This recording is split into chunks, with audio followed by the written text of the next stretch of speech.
David Harper sat on the edge of his king-sized bed, staring at the floor. The faint glow of his alarm clock cast a bluish hue across the room. It was 3 a.m., and the silence of the house felt heavier than usual. Beside him, Amanda, his wife of 15 years, lay asleep, her soft breathing rhythmic and serene. To anyone else, this might have seemed like a moment of peace, but for David, it was anything but. David, a high school physics teacher, had always prided himself on his ability to see the world logically. He approached his life with the same methodical precision he applied to his work. But lately, his marriage felt like an unsolvable equation. Amanda, once vibrant and loving, had grown distant. There was a time when they couldn't go a day without talking about everything, from their son's soccer practice to their plans for the future. Now, their conversations barely grazed the surface. The changes were subtle at first: late nights at work meetings, unexplained phone calls she dismissed as old friends catching up, and the way she had suddenly become meticulous about her appearance.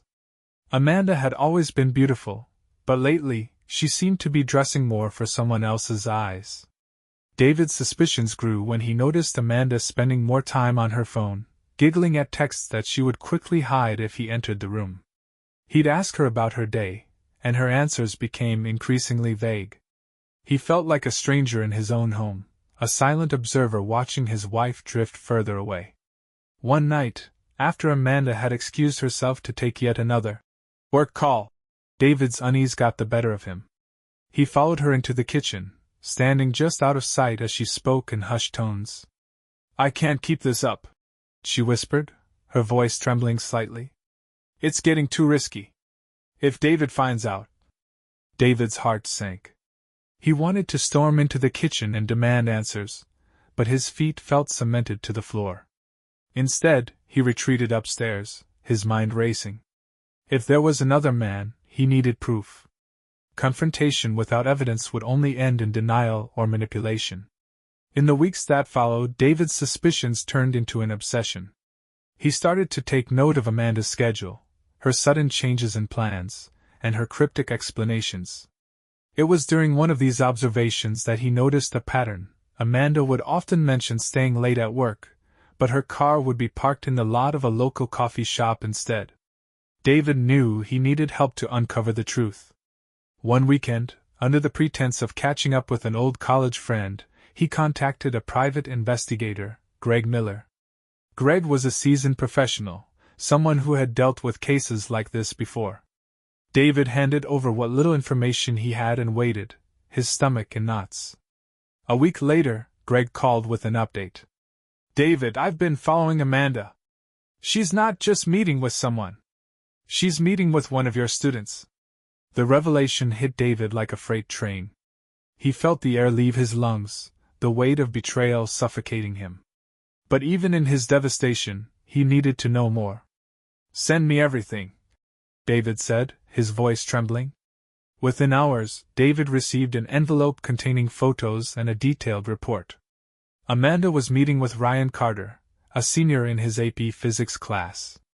The images were damning: Amanda and Ryan in the coffee shop, their heads bent close together, Amanda getting into Ryan's car, her hand brushing his, the two of them walking into a hotel, their faces lit with laughter.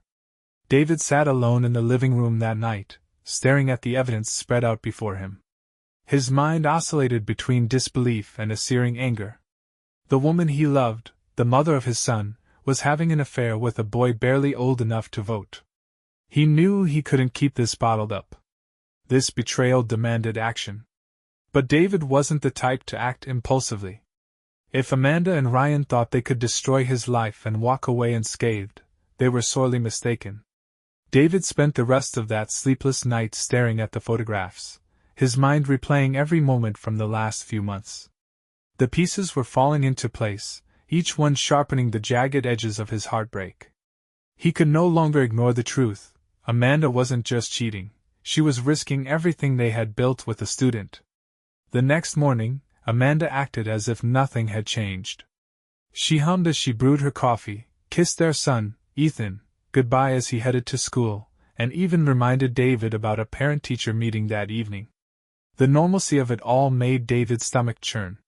He felt like he was living in an alternate reality where everyone else was blind to the storm brewing beneath the surface. David went through the motions of his day at school, avoiding eye contact with Ryan Carter whenever possible. Ryan was a bright student, always quick to answer questions in class, always polite. Now, knowing what he knew, David could barely look at the boy without wanting to lash out. How dare he? How dare Amanda? At lunchtime, David slipped into an empty classroom and opened the file Greg had sent. Among the photos and notes was a detailed timeline of Amanda's meetings with Ryan. Coffee shop visits, late-night drives, and even weekend getaways. Greg had even tracked their movements to a cabin a few hours outside the city.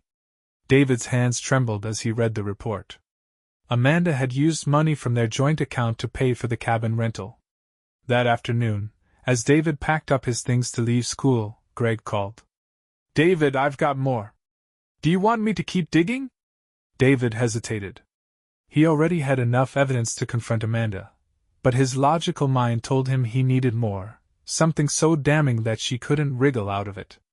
"Yes. Keep going. Follow them wherever they go." Greg promised to stay on the case and hung up. David left the school, driving home in silence. He wasn't ready to confront Amanda yet, not without a plan. He needed to understand her motivations, her lies, and more importantly, how to ensure she would face consequences. At dinner that evening, David studied Amanda. She chatted about her day, laughing at a story Ethan told about his soccer practice. She looked so normal, so at ease. David marveled at how she could carry on as if nothing was wrong, as if she weren't dismantling their lives behind his back. As Amanda cleared the plates, David feigned fatigue and excused himself to his study. Once alone, he logged into their joint bank account. It didn't take long to spot the discrepancies. Hundreds of dollars spent on hotels, restaurants, and gas stations far from their usual stomping grounds. He scrolled through months of transactions, feeling his anger build with every swipe. Amanda had been siphoning money for months, funding her little adventures with Ryan. Later that night, David waited until Amanda was asleep before searching her phone. His heart pounded as he swiped through her messages, finally landing on a thread labeled RC. The messages confirmed everything Greg had uncovered. "Amanda, can't wait to see you tomorrow." "Ryan, me too. You're amazing. I wish we didn't have to hide. Amanda, soon, baby. He's clueless. We'll figure it out." David's breath caught in his throat. She wasn't just betraying him, she was mocking him, planning her escape, and treating him like an afterthought. His grip tightened around the phone as he read further, but then he stopped. If he acted now, Amanda would know he'd seen the messages. Instead, he forwarded the entire thread to his email, ensuring he had a copy. The next day, Greg called again. "David, you're not going to believe this. Ryan's parents have no idea what's going on, but I think they're starting to suspect something's up. He's been sneaking out at night, and his grades have been slipping." David exhaled sharply. This wasn't just about Amanda's betrayal anymore. If Ryan's parents got involved, this could explode into a scandal that would ruin not just his marriage but his career and reputation. He needed to stay ahead of this. "Greg," David said, his voice low, "I need you to start looking into Amanda's accounts, her emails, everything. I need to know if she's planning anything else." "Will do," Greg replied. "Hang in there, David. This isn't over yet." That evening, David couldn't bring himself to eat dinner with Amanda. He claimed a headache and retreated to the study, poring over every piece of evidence he had. He was building a case, not just for himself, but for Ethan. Whatever happened next, David was determined to protect his son. Hours later, Amanda knocked on the study door. "You okay?" she asked, her voice tinged with concern. David forced a smile. "Yeah, just tired. Long day." Amanda lingered in the doorway, as if she could sense something was off. But David's years of teaching had made him an expert at masking his emotions. "Go to bed," he said gently. "I'll be up soon." When Amanda finally left, David sat back in his chair, the weight of his decision settling over him. He couldn't ignore this any longer. It was time to confront her, but not yet. First, he needed one last move, one final piece of leverage to ensure she couldn't lie her way out of what she'd done. David woke the next morning with a newfound clarity. The sleepless nights of anger and despair had given way to a chilling sense of purpose. This wasn't just about Amanda's betrayal. It was about taking control of a situation that had spiraled into chaos. He spent the day organizing the evidence he had gathered, preparing for what was to come. The moment arrived sooner than expected. That evening, Amanda came home earlier than usual, her smile forced and her demeanor overly cheerful. "Hey, hon," she said, placing her bag on the counter. "I thought I'd cook tonight. Maybe we can sit down as a family?" David studied her, his face neutral. "Sure," he said. His calm tone belied the storm raging inside him. He needed her to feel safe, unsuspecting. Over dinner, Amanda laughed at Ethan's stories and complimented David on something trivial he'd done earlier that week. She was putting on a show, and David couldn't stand it. The mask she wore was flawless, but he knew the truth beneath it. When Ethan finally excused himself to play video games, David leaned back in his chair and looked at Amanda. "We need to talk." Her fork froze halfway to her mouth. "Talk? About what?" David didn't answer immediately. Instead, he retrieved the manila folder from the kitchen counter and slid it across the table to her. Amanda stared at it, confusion flickering across her face. "What's this?" she asked. "Open it," David said, his voice flat. Amanda hesitated, but curiosity got the better of her. She opened the folder, her eyes widening as she flipped through the photos, text transcripts, and bank statements. Her face turned pale as she realized what she was looking at. This isn't what it looks like," she stammered. David leaned forward, his hands folded on the table. "Isn't it? Because it looks like my wife has been having an affair with a student, a minor, Amanda. Do you have any idea what kind of legal consequences that carries? What this could do to our family? To me?" Amanda's mouth opened and closed, her usual quick wit failing her. "David, please. It's not serious. It was a mistake, a stupid mistake." "A mistake?" David's voice was sharp now. "This wasn't a one-time thing, Amanda. I've got months of evidence. And don't you dare tell me it wasn't serious. You've been siphoning money from our account, meeting him in hotels, sneaking off to God knows where. This wasn't a mistake. This was a deliberate choice."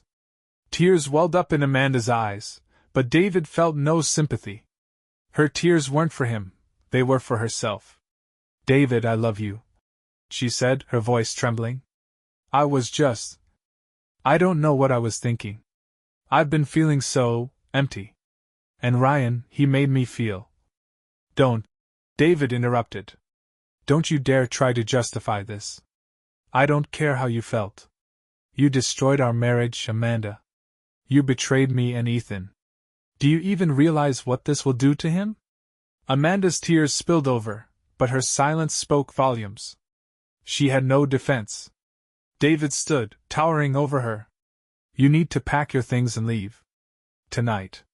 Her head snapped up. "What?" "David, no. We can fix this. We can go to counseling. Please think about Ethan." "I am thinking about Ethan," David said, his voice cold. "He deserves better than this. I won't have him growing up in a house built on lies."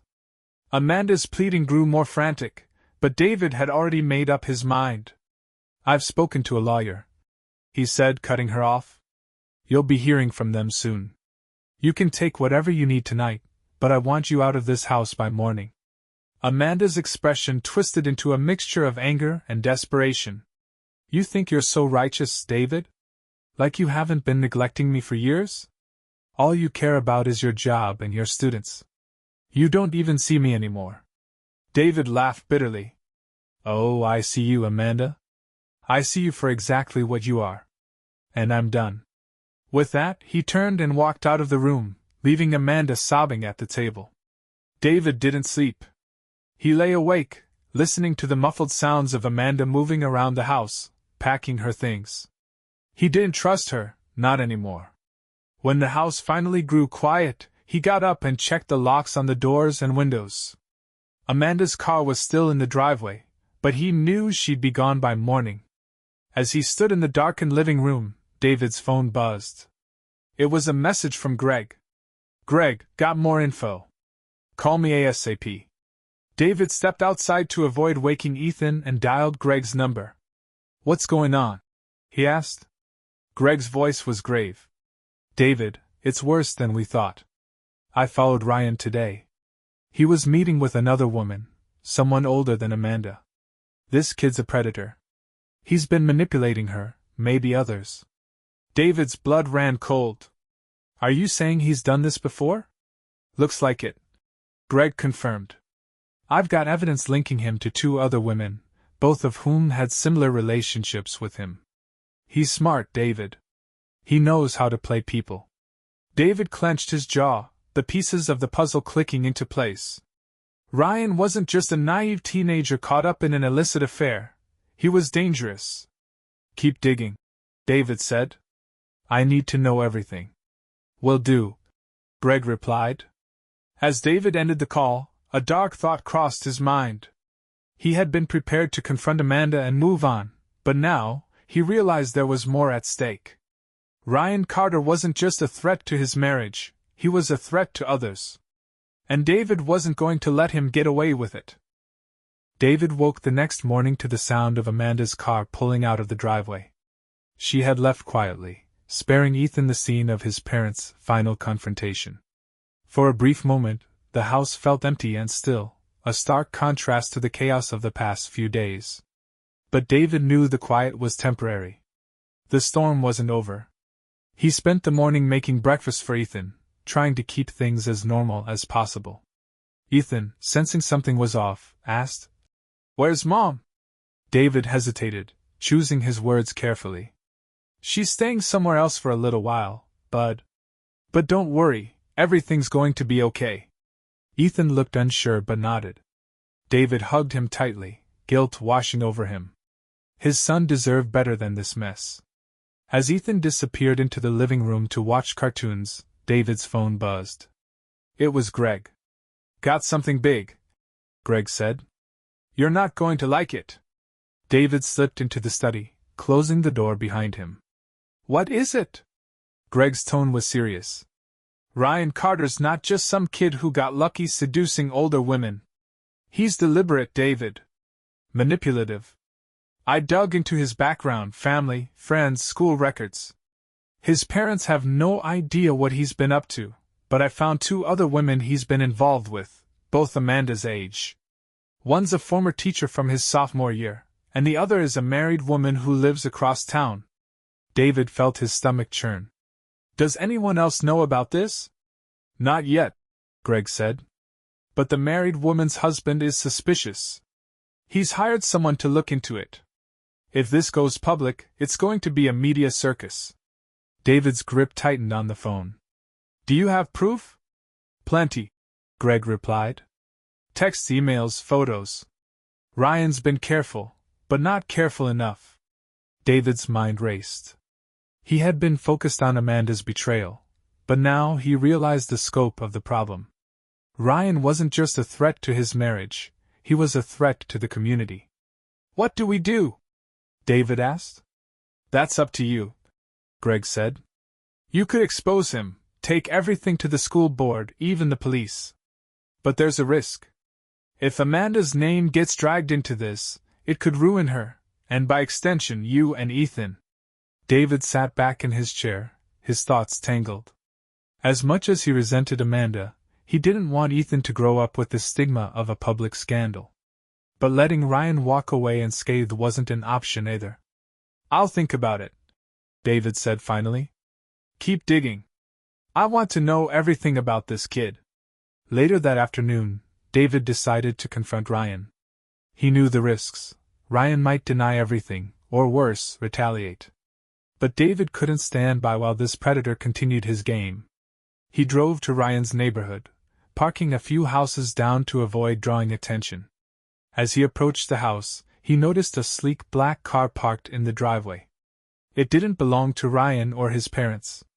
David hesitated, his instincts on high alert. He circled around to the backyard, peering through the windows. Inside, he saw Ryan sitting at the kitchen table, talking animatedly with a woman.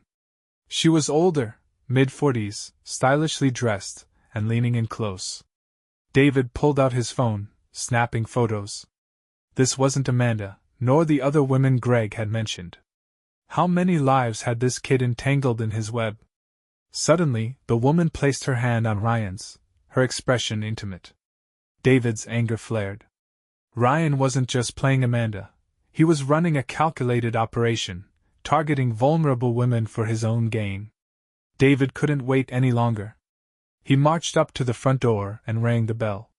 Inside, he heard muffled voices and the scraping of chairs. A moment later, Ryan opened the door, his face registering surprise, then irritation. "Mr. Harper," Ryan said, his tone guarded. "What are you doing here?" "We need to talk," David said, stepping inside without waiting for an invitation. The woman from the kitchen was gone, her purse still on the counter.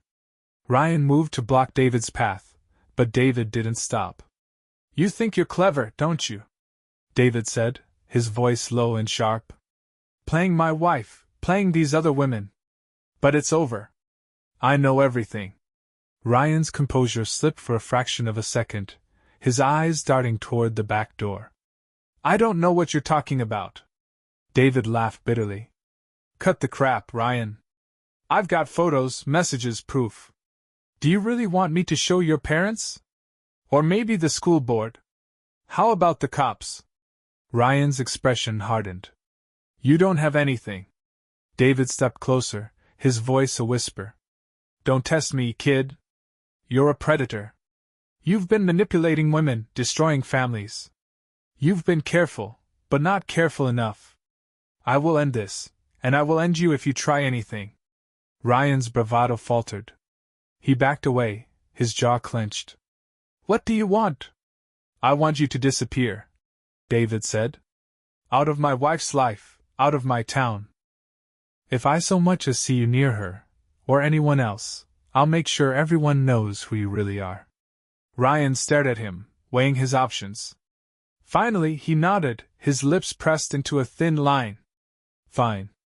You'll never see me again." David turned to leave, but before he stepped out the door, he glanced back.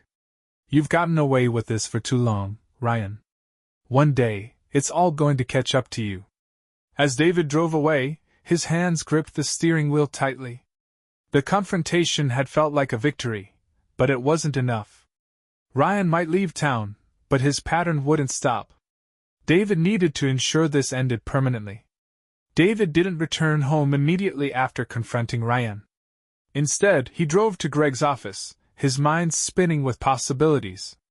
The confrontation had felt satisfying in the moment, but as the adrenaline faded, doubt crept in.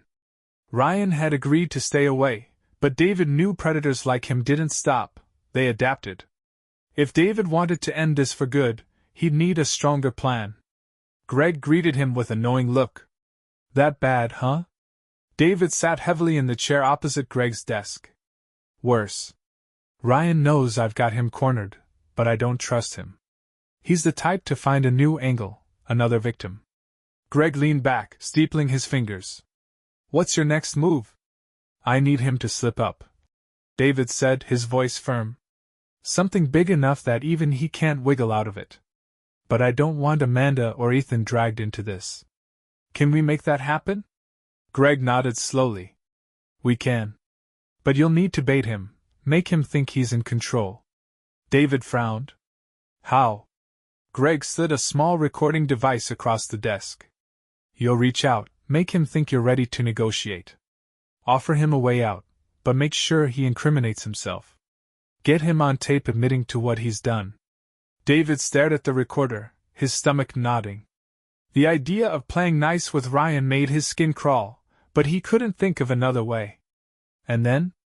Once we've got enough," Greg said, "we take it to the police. Ryan's been careful, But he's young and arrogant. He'll slip. David exhaled, the weight of the plan settling on his shoulders. Let's do it. The next evening, David sent Ryan a carefully worded text. We need to talk. I think we can help each other. Meet me tomorrow at the park, 8 p.m. Ryan's reply came almost instantly. Fine. But you better not waste my time. David spent the next day preparing, running over scenarios in his head. He coached himself to remain calm, no matter what Ryan said. This wasn't about immediate gratification, it was about building an airtight case. As the sun set, David arrived at the park, the small recording device hidden in his jacket pocket. He chose a secluded bench, far from the jogging paths and playground, and waited. Ryan arrived a few minutes later, his hands stuffed into the pockets of his hoodie. His usual cocky demeanor was replaced by something colder, more calculating. He sat down without a word, his sharp eyes scanning David's face. Well? Ryan said. What do you want? David kept his voice even. I'm giving you a chance to clean up your mess. Ryan scoffed. My mess? Your wife came to me, not the other way around. David bit back his anger. You're a smart kid, Ryan. You know how this looks. Multiple women, all older, all vulnerable. It's not going to take much for the cops, or your parents, to piece together the pattern. Ryan leaned back, smirking. And what are you going to do about it? You've got nothing. Photos? Texts? That's circumstantial. David smiled faintly. I'm not here to fight, Ryan. I'm here to make you an offer. You leave town, cut all ties with Amanda and anyone else you're involved with, and this ends quietly. Ryan narrowed his eyes. And if I don't? David shrugged, playing nonchalant. Then I'll make sure everyone knows who you are. Your parents, the school board, the cops. Your life will be over before it even begins. For a moment, Ryan seemed to consider this. Then, to David's surprise, he laughed, a low, mocking sound. You think you're in control, don't you? You don't know half of what I've got on Amanda. You think I haven't kept receipts? David's pulse quickened. What do you mean? Ryan leaned in, his voice dripping with malice.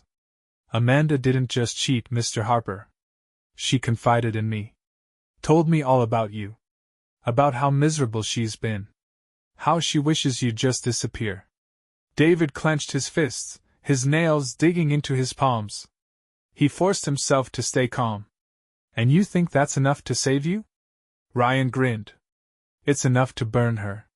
You expose me, and I'll make sure Amanda goes down with me. She'll lose everything. Her reputation, her family, even custody of your kid. David's stomach churned. Ryan was worse than he'd imagined, manipulative, vindictive, and utterly without remorse. But he kept his expression neutral, nodding as if considering the threat. You're playing a dangerous game, Ryan. Ryan stood, his smirk firmly in place. And I'm winning. Face it, you've got nothing. David watched him walk away, the knot in his chest loosening only when he was out of sight.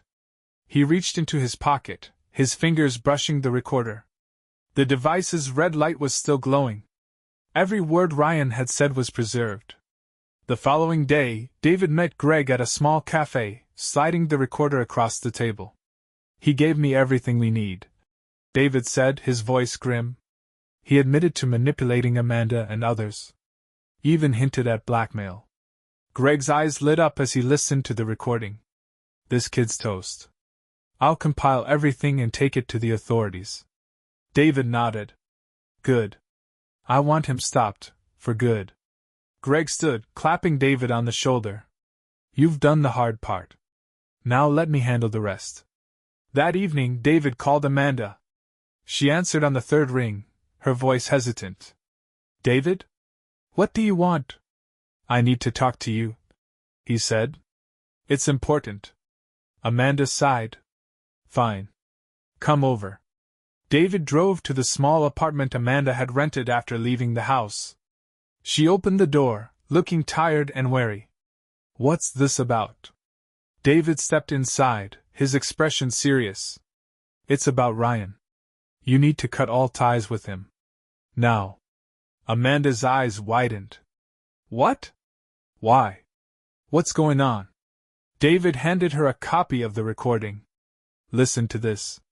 Then you'll understand. Amanda sat, her face pale as Ryan's voice filled the room. When the recording ended, she looked up at David, her expression a mixture of horror and disbelief. He used me.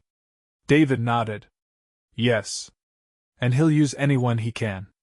That's why we need to stop him.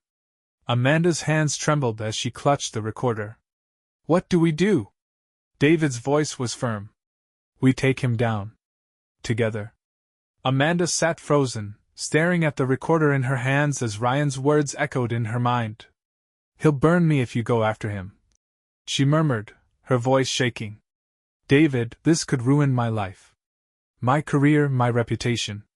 David leaned against the wall, arms crossed. It's not just about you, Amanda. It's about Ethan. It's about every other person Ryan has manipulated.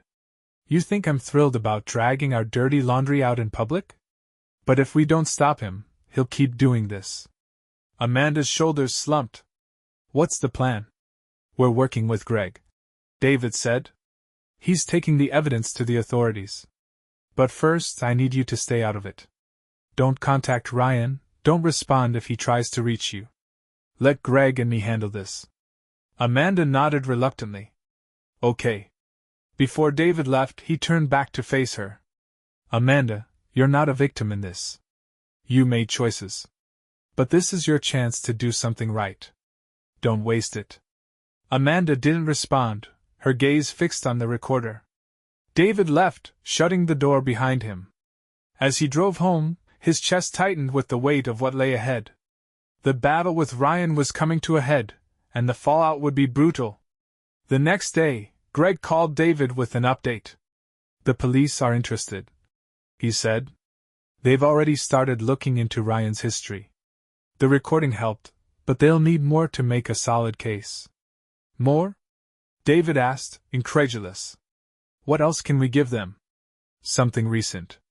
Something they can't ignore. Greg explained. We need to catch him in the act. David's stomach sank. How do we do that? We set a trap, Greg said. Ryan thinks he's untouchable.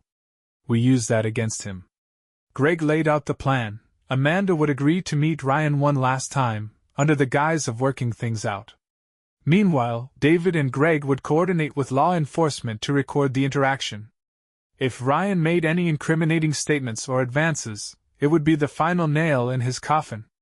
David hated the idea of involving Amanda again, but he knew it was their best shot. He called her that evening, explaining the plan. She hesitated, her voice tinged with fear. You want me to meet him? After everything? It's risky, David admitted, but it's the only way to stop him. You just need to get him talking. Let him incriminate himself. Amanda sighed heavily. Fine. I'll do it. But this better work. 2 days later, Amanda texted Ryan, asking to meet him at a secluded diner outside of town. He responded almost immediately, agreeing to meet at 8 p.m. that evening. David sat in a car with Greg and 2 plainclothes officers parked a block away from the diner. They had equipped Amanda with a hidden microphone and camera, their signals feeding into Greg's laptop. David's nerves were on edge as he watched the grainy live feed of Amanda sitting in a corner booth, her hands wrapped tightly around a coffee cup. At 8:15, Ryan arrived. He slid into the booth opposite Amanda, his confident smirk firmly in place. You look nervous, he said, leaning back casually. I thought you wanted to see me. I did, Amanda said, her voice steady despite the tension in her posture. I wanted to explain. Things got messy. Ryan raised an eyebrow. Messy? You mean your husband sticking his nose where it doesn't belong? Amanda forced a tight smile. He doesn't know we're meeting. This is just between us. Ryan's smirk widened. That's more like it. I knew you couldn't stay away.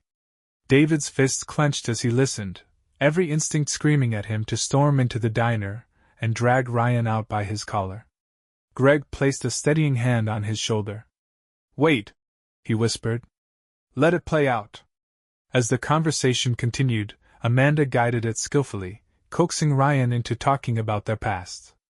You said you'd keep things quiet, she said, her voice trembling slightly. You promised. Ryan laughed, a cold, dismissive sound. And I will, as long as you keep your end of the deal. I mean, you don't want people finding out what you told me about your husband, do you? Or about the money? Amanda's expression hardened. Is that a threat? Call it insurance, Ryan said, his tone smug. I've got plenty of dirt on you, Amanda. Enough to ruin you and your family. David's vision blurred with rage, but Greg was already signaling the officers. One of them spoke into a radio, coordinating with nearby units. We've got what we need, Greg said. Stay here. The officers moved swiftly, entering the diner with quiet authority. One approached Ryan's table, flashing a badge. Ryan Carter? Ryan's smirk faltered. Yeah?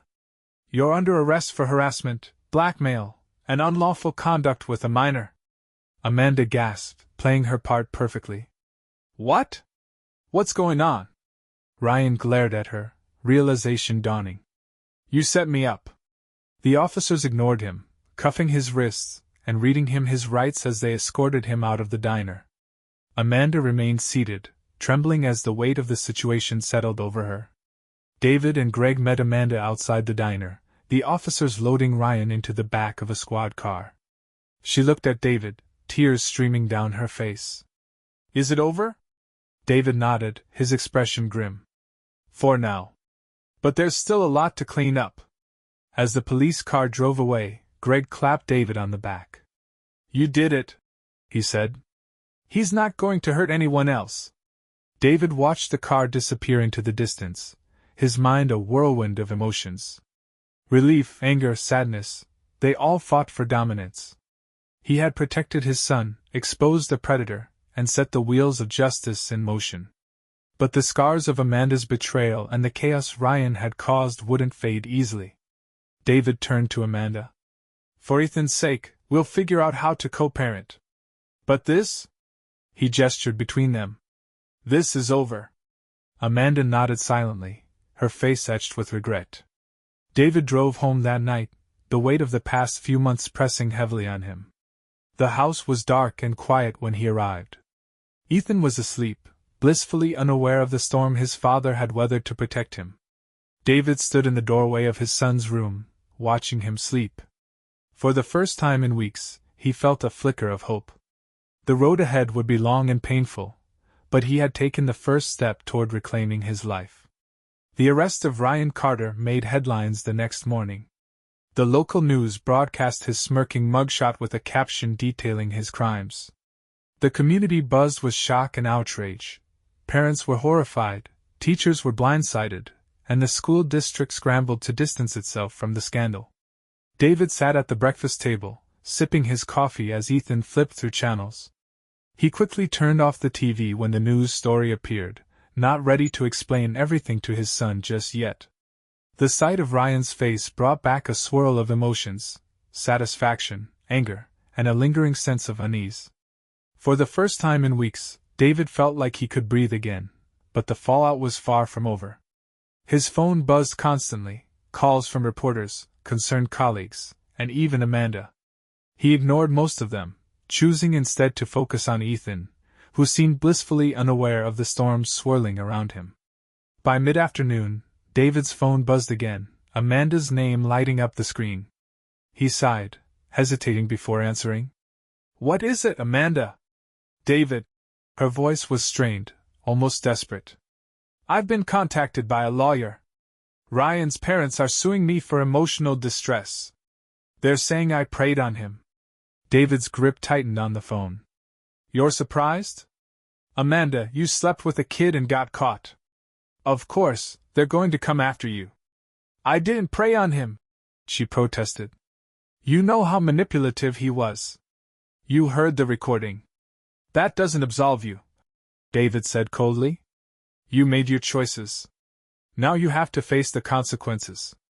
But Ethan doesn't need to be dragged into this, David snapped. Figure it out, Amanda. I've got nothing more to say. He hung up, tossing the phone onto the table. He knew Amanda's actions had been manipulated by Ryan, but her choices had created this mess. His focus was on protecting Ethan, not salvaging Amanda's reputation. 2 days later, David was called into the principal's office. Mrs. Turner, a stern but fair administrator, looked uncharacteristically tense as she gestured for David to sit. "I'm sure you've seen the news," she began. David nodded. "Hard to miss." Mrs. Turner folded her hands on the desk. "The school board is conducting an internal investigation. Given your connection to both Amanda and Ryan, I'm afraid we have to place you on administrative leave." David's stomach dropped. "You're suspending me?" "Temporarily," Mrs. Turner said. "It's not a judgment on your character or performance, David. But with everything going on, we can't afford the scrutiny." David clenched his jaw, swallowing his frustration. He had spent years building a reputation as a dedicated teacher, and now it felt like his entire career was crumbling through no fault of his own. "How long?" he asked. "Until the investigation is complete," Mrs. Turner said, her tone apologetic. "I'm sorry, David." He left the office feeling hollow, the weight of the situation pressing down on him. As much as he wanted to lash out, he knew it would only make things worse. That evening, David met Greg for a drink at a quiet bar. The private investigator slid a folder across the table. "It's not over yet." David opened the folder, his heart sinking as he scanned its contents. Ryan's parents had hired a high-profile lawyer and were pushing back hard. They claimed Ryan had been coerced by Amanda and that the school had failed to protect him. The narrative painted Ryan as a victim, a tactic designed to deflect attention from his manipulative behavior. "They're playing the sympathy card," Greg said. "If they spin this right, they might actually win public opinion." David frowned. "What about the recording?" "It helps, but it's not a silver bullet," Greg admitted. "We need more." David leaned back, running a hand through his hair. "I don't know how much more I can give, Greg. This is tearing my life apart." Greg's gaze softened. "You've done more than most, David. But if you want to see this through, we need to fight smart." The next day, David received an email from an unfamiliar address. The subject line read, "I can help." The email was from a woman named Vanessa Green, one of Ryan's previous victims. She had seen the news and wanted to share her story.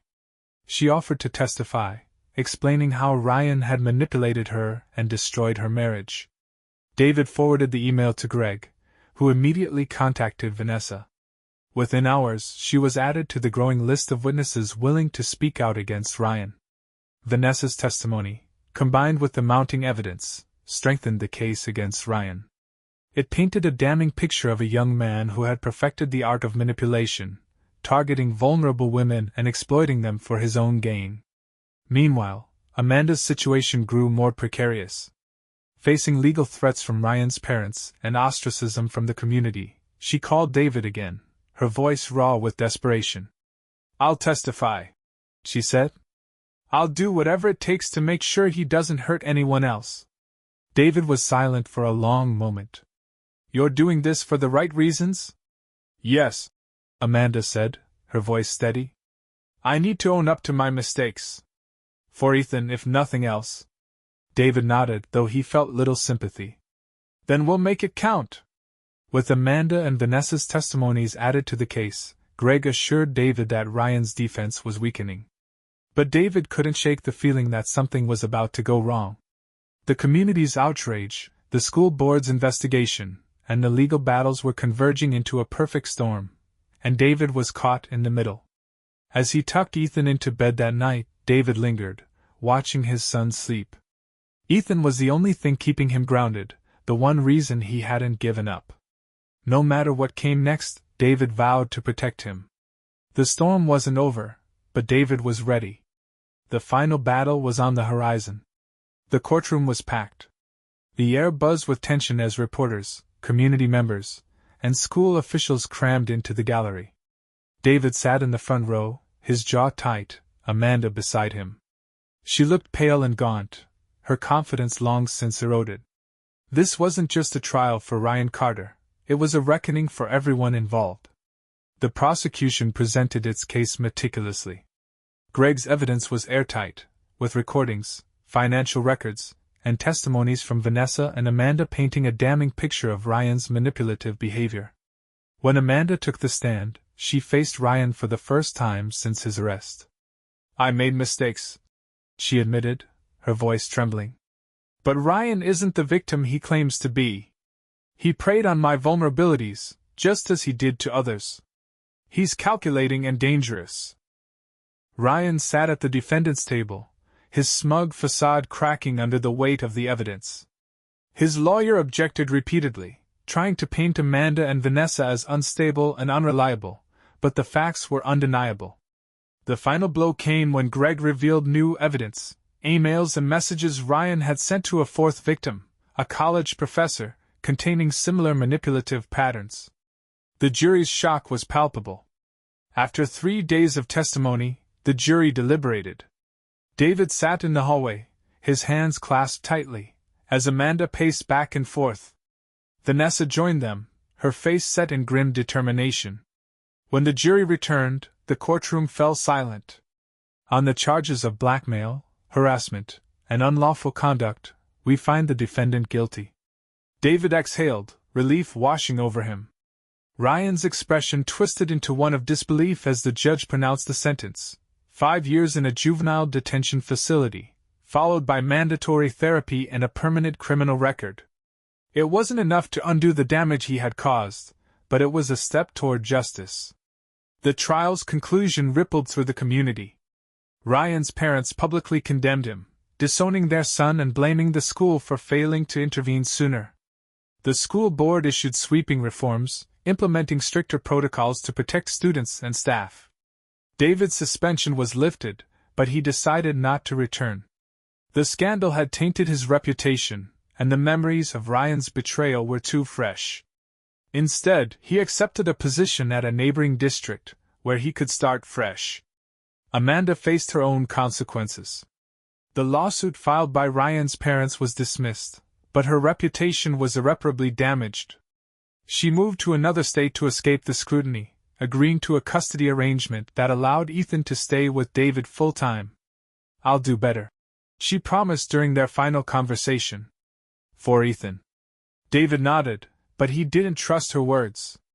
She'd have to prove it. Months later, life began to settle. David focused on rebuilding his relationship with Ethan, ensuring his son felt secure despite the chaos. They moved to a smaller home in a quiet neighborhood, where Ethan quickly made new friends. One evening, as they sat on the couch watching a movie, Ethan turned to David. "Dad, are we going to be okay?" David smiled, ruffling his son's hair. "Yeah, buddy. We're going to be just fine." He meant it. The storm that had torn through his life had left scars, but it had also revealed his strength. He had faced betrayal, humiliation, and loss, yet he had emerged stronger, more resolute. One night, David received an unexpected package. Inside was a single envelope with a note. "Thought you'd want this. Greg." David opened the envelope to find a photo of Ryan in detention, his once arrogant smirk replaced with a hollow stare.